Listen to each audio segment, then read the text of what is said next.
तो hello guys, आज की वीडियो में बात करने वाले हैं हम स्पाइडरमैन से रिलेटेड कुछ ऐसे फैक्ट्स के बारे में जो कि आप मोस्ट प्रोबेबली नहीं जानते होंगे। तो गाइस, इस वीडियो को एंड तक देखना, वीडियो बहुत ज्यादा इंटरेस्टिंग है। तो चलो यार, आज का वीडियो फाइनली शुरू करते हैं।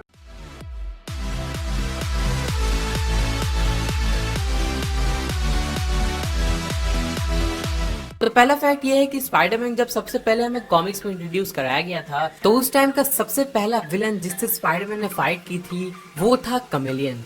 कमेलियन बिल्कुल एमसीयू के मिस्टीरियो की तरह है, उसके अंदर भी कोई सुपर पावर्स नहीं है, लेकिन जस्ट वो एक कंप्यूटर का यूज करता है अपने इल्यूजन्स बनाने के लिए।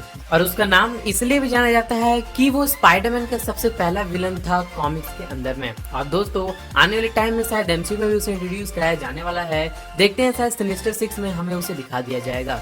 अब दोस्तों बढ़ते हैं अपने अगले फैक्ट की तरफ। तो अपना अगला फैक्ट है स्पाइडरमैन की पावर्स रिलेटेड। तो आपको दोस्तों पता है स्पाइडरमैन जो है कितना पावरफुल कैरेक्टर है, उसके सेंसेस कितने ज्यादा स्ट्रॉन्ग है और उसकी सुपर पावर को बहुत ऊपर तक पुश किया जा सकता है। लेकिन क्या आपको पता है कि स्पाइडरमैन की पावर इतनी ही नहीं थी कॉमिक्स में। स्पाइडरमैन की नॉर्मल पावर के साथ साथ स्पाइडरमैन को एक बार कॉस्मिक पावर भी मिली थी।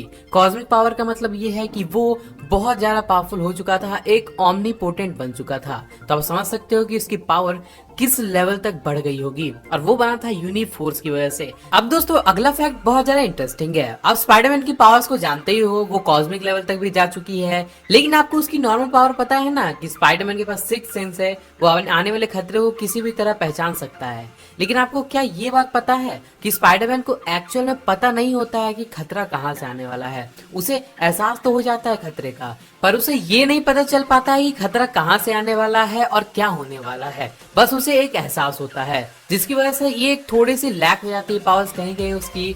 और दोस्तों, अगर स्पाइडरमैन किसी को बहुत टाइम से आता है, वो बंदा उसका बहुत करीबी है, तो भी स्पाइडरमैन को ये बात नहीं पता चलेगी कि वो उसके ऊपर हमला कर रहा है या फिर वो उसे मारने की कोशिश कर रहा है, क्योंकि उसकी जो सेंस है उसे ये लगता है कि वो बंदा जो है स्पाइडरमैन के नजदीक में है। और गाइस, इस चीज को कॉमिक्स में तो बहुत बार दिखाया गया है, लेकिन एमसीयू में भी हमने फार फ्रॉम होम में देखा था। जब स्टार्टिंग में आंट में स्पाइडरमैन की तरफ बनाना फेंकती है तो स्पाइडरमैन को पता नहीं चलता है कि वो उसकी तरफ बनाना फेंकने वाली है, क्योंकि आंट में उससे करीबी है, उसके रिलेशनशिप में आती है, इसलिए स्पाइडी सेंस उसको डिटेक्ट नहीं कर पाती है। और वहां पे मूवी में सेम चीज मिस्टीरियो के साथ भी हुई थी। अब गाइस, अगला फैक्ट सोनी और मार्वल की आने वाली स्पाइडरमैन और अदर विलन्स की मूवी से रिलेटेड है। अब गाइस, आपको पता है मॉर्बियस की मूवी आने वाली है, तो कॉमिक्स के अंदर में स्पाइडरमैन मॉर्बियस यानी एक वैम्पायर से इम्यून है। मतलब कि स्पाइडरमैन को अगर कोई वैम्पायर काट लेगा तो स्पाइडरमैन एक वैम्पायर नहीं बनेगा, क्योंकि उसके इम्यून सिस्टम जो वैम्पायर का वायरस है या फिर जो भी बोलो उसको, वो उससे लड़ने में मदद करता है। तो अगर बंदे को वैम्पायर काट लेता है तो स्पाइडरमैन कभी वैम्पायर नहीं बनेगा, जो कि एक खास बात है। और आने वाले टाइम में हमें जो स्पाइडरमैन वर्सेस वेनम और मॉर्बियस के साथ फाइट दिखाई जाएगी, तब हमें ये चीज साफ साफ दिखा दी जाएगी। तो गाइस, हम बचपन से स्पाइडरमैन की मूवीज देखते आ रहे हैं, उसके कार्टून के टीवी शोज देखते आ रहे हैं और बहुत सी कॉमिक्स हमने पढ़ी हैं, और मुझे स्पाइडरमैन कैरेक्टर बहुत ज्यादा पसंद है। और दोस्तों, आपको पता है स्पाइडरमैन सबसे ज्यादा पसंद किए जाने वाले कैरेक्टर्स में से नंबर 2 की पोजीशन रखता है, और उसके बाद आता है आयरन मैन और उसके पहले आता है बैटमैन। लेकिन क्या आपको पता है कि स्टैन ली को स्पाइडरमैन के कैरेक्टर को बनाने का आइडिया किधर से आया था? स्टैन ली बहुत टाइम से एक मास्टरपीस बनाना चाहते थे, उनके बहुत से सुपर हीरो फेमस हुए थे, मार्वल कॉमिक बहुत ज्यादा प्रॉफिट कर रही थी, लेकिन उनके दिमाग में एक नया कोई आइडिया नहीं आ रहा था। तो स्टैन ली एक दिन अपने ऑफिस में बैठे थे और ये सोच रहे थे कि कौन सा नया सुपर हीरो इंट्रोड्यूस किया जाए जो कि लोगों के बीच में पॉपुलर हो जाए। तो उन्होंने एक बार एक मक्खी को अपने आसपास उड़ते देखा, और फिर वो मक्खी जाके एक दीवार पे बैठ गई और बैठ के चलने लगी। तो वहां से उनको ये आइडिया है क्यों ना हम एक ऐसा सुपर हीरो बनाए जो कि दीवार में चल सकता है, और फिर उसका नाम उन्होंने सोचा था फ्लाईमैन, लेकिन वो नाम सूट नहीं कर रहा था। और फाइनली जब उनके दिमाग में आया स्पाइडरमैन, तो फिर उसके बाद उन्होंने उस कैरेक्टर को बनाया, स्पाइडर्स की पावर दे दी, और फिर आपको पता ही है वो कैरेक्टर कितना ज्यादा फेमस हुआ। तो भाई लोग, हमारा अब अगला फैक्ट है माइकल जैक्सन का। तो उनको कौन नहीं जानता है। और भाई लोग, आपको ये बात मालूम होनी चाहिए कि उन्होंने एक बार मार्वल स्टूडियोज को खरीदने की कोशिश की थी। जी हाँ, माइकल जैक्सन मार्वल स्टूडियोज को खरीदना चाहते थे, और उसके पीछे का रीजन ये था कि वो चाहते थे कि आने वाले टाइम में वो एक स्पाइडरमैन की मूवी बनाए, और उस स्पाइडरमैन मूवी में जो मेन रोल पीटर पार्कर का है वो प्ले करें। तो मुझे ये नीचे कमेंट करके आप बताओ कि अगर माइकल जैक्सन उस कैरेक्टर का रोल प्ले करते तो कैसा लगता। तो दोस्तों, अब ये फैक्ट उनके लिए है जो बचपन से ये ख्वाहिश रखते हैं कि वो स्पाइडरमैन बन जाएं। तो सुनो, स्पाइडरमैन को एक रेडियो एक्टिव स्पाइडर ने काटा था, जिसकी वजह से वो स्पाइडरमैन बन गया और उसे अनलिमिटेड पावर्स मिल गई, लेकिन उसका ब्लड भी रेडियो एक्टिव हो गया। तो उसी तरह स्पाइडरमैन का स्पर्म भी रेडियो एक्टिव है, जिसकी वजह से वो अगर किसी के साथ रिलेशनशिप बनाने की कोशिश करेगा, जिसकी बॉडी में भी उसका स्पर्म जाएगा, वो मर जाएगा। और कॉमिक्स में ऐसा ऑलरेडी हो चुका है। स्पाइडरमैन के एक अल्टरनेट कॉमिक में मैरी जेन को कैंसर था, जिसकी वजह से वो मर गई, लेकिन वो कैंसर एक्चुअल में किस वजह से हुआ था ये किसी को पता नहीं था। बट स्पाइडरमैन को जब इसके बारे में पता चला कि उसकी वजह से ही वो कैंसर हुआ है, तब स्पाइडरमैन की क्या हालत थी आप सोच ही सकते हो। तो अब मुझे नीचे कमेंट करके बताओ, क्या कभी आप स्पाइडरमैन बनना चाहोगे? आपको पता है ना, कुछ पाने के लिए कुछ खोना पड़ता है, तो स्पाइडरमैन को अब हाथ से काम चलाना पड़ेगा।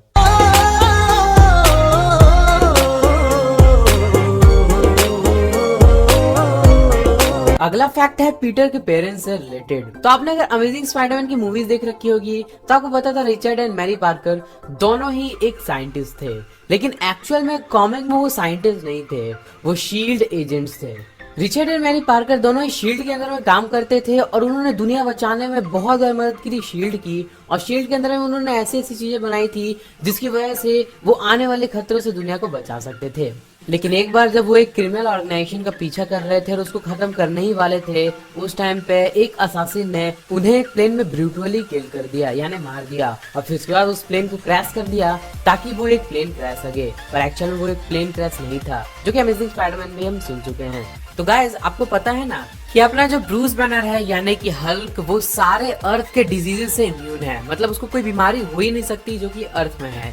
लेकिन आपको ये बात नहीं पता है कि स्पाइडरमैन इन सारी चीजों से इम्यून नहीं है। स्पाइडरमैन को अर्थ में जो भी बीमारी है वो बीमारी हो सकती है, और उन बीमारी की वजह से स्पाइडरमैन मर भी सकता है, जो कि एक बहुत ही इंटरेस्टिंग बात है कि स्पाइडरमैन किसी भी डिजीज से इम्यून नहीं है। अब हमारा अगला फैक्ट थोड़ा इंटरेस्टिंग है।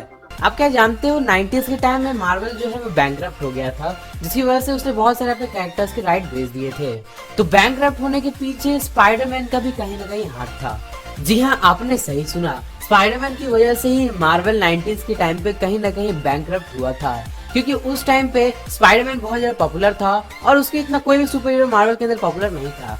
थे बहुत सारे सुपर हीरोज, लेकिन स्पाइडरमैन की जो चीजें हैं, मर्चेंडाइज कॉमिक्स जो हैं, वो सबसे ज्यादा बिकती थी। लेकिन उस समय उन्होंने स्पाइडरमैन की कॉमिक रिलीज की थी जिसका नाम था क्लोन सागा, और उस कॉमिक की स्टोरी इतनी बुरी थी और इतनी बुरी तरीके से उसकी स्टोरी को दिखाया गया था, हमें उसके कैरेक्टर्स को, पीटर पार्कर को दिखाया गया था, कि लोगों ने मार्वल की कॉमिक्स ही पढ़ना छोड़ दी। एंड फिर उसके बाद यही चीज देखते हुए मार्वल के 1/3 एम्प्लॉयज ने अपनी जॉब को छोड़ दिया, जिसके कारण मार्वल पूरी तरह से बैंकरप्ट हो चुका था। लेकिन फाइनली मार्वल ने अपने कैरेक्टर राइट को स्पाइडरमैन के बेच दिया सोनी को, जिसकी वजह से मार्वल के ऊपर से जो बोझ था वो उतर गया।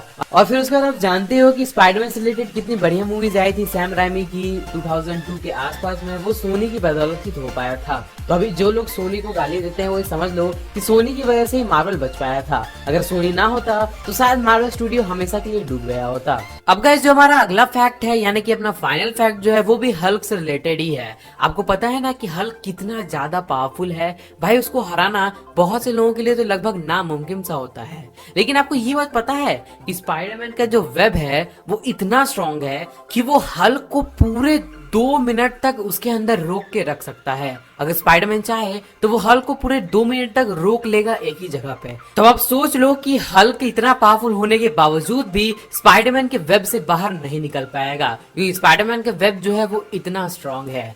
तो गाइस ये था हमारे वीडियो का लास्ट फैक्ट, लेकिन मैं सोच रहा हूँ कि आपको एक और फैक्ट बता ही देता हूँ। तो स्पाइडरमैन 1 मूवी आपको याद है ना, जो 2002 में आई थी सैम राइमी की। तो गाइस उस मूवी में हमने ये सीन देखा था कि स्पाइडरमैन अपने सेंसर्स की मदद से ट्रे के ऊपर कितने अच्छे तरीके से सारी चीजों को कैच कर लेता है एग्जैक्ट। लेकिन आपको क्या वो पता है कि वो चीज CGI या फिर VFX से नहीं की गई थी, उस चीज को टोबी मैगवायर ने खुद से किया था। जी हाँ, टोबी मैगवायर के रिफ्लेक्सेस इतने फास्ट हैं कि उन्होंने खुद से उन सारी चीजों को बिल्कुल सही तरीके से कैच कर लिया। तो ये जानने के बाद तो मुझे ये लगता है कि टोबी मैगवायर एक्चुअल में स्पाइडरमैन ही होंगे। तो गाइज मेरे हिसाब से आज का वीडियो इतना ही था। अगर आपको आज का मेरा वीडियो पसंद आया है तो यार इस वीडियो को लाइक करना, मेरे चैनल को सब्सक्राइब करना, और यार एक और लाइक कर देना बोनस फैक्ट के लिए। तो चलो गाइज मिलते हैं अगले वीडियो में नए टॉपिक के साथ। तब तक के लिए thank you, have a great time, have a good day, signing off. मैं इंजीनियर हूँ। मैं इंजीनियर हूँ, नौकरी मिल नहीं रही इसलिए मैं एमबीए करूँगा। मेरे माँ बाप मेरे को जनरल कैटेगरी में जन्म दिए। अरे पापा डोनेशन तैयार करो, रैंक से नहीं होगा अपना, हम जनरल कैटेगरी के है ना। मेरे कॉलेज वाले प्लेसमेंट के नाम पे मेरा चूतिया काट दिए। मैं इंजीनियर हूँ। हाँ